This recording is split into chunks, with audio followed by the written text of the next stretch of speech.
109 €, c'est le prix d'une boîte de 100 chocolats. Le prix à payer pour déguster des produits d'exception. Romain vient d'ouvrir une franchise Pascal Café dans le 17e arrondissement de Paris. Dans la boutique gérée avec sa mère Agnès, les récompenses sont clairement affichées. Meilleur ouvrier de France, champion du monde des métiers du dessert, les titres de Pascal Café attirent les clients et permettent un positionnement sur un marché luxueux.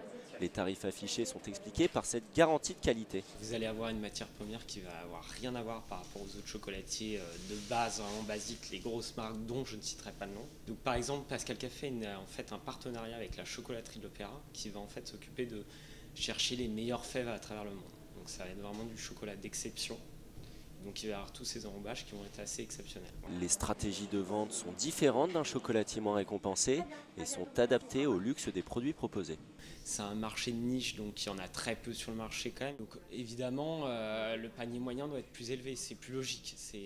Sinon on ne s'en sortirait pas. On a là aujourd'hui, par exemple, je dois être à 65-70 € le panier moyen en ce moment. Framboise. Thé. Les clients ne sont pas contre payer plus cher pour s'offrir un chocolat d'exception.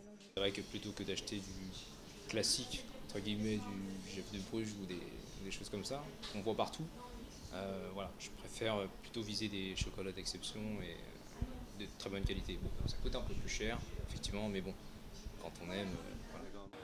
Mais y a-t-il vraiment une différence de qualité avec un chocolatier non récompensé par la profession ? Nous avons enquêté chez Adrien dans son atelier du chocolat.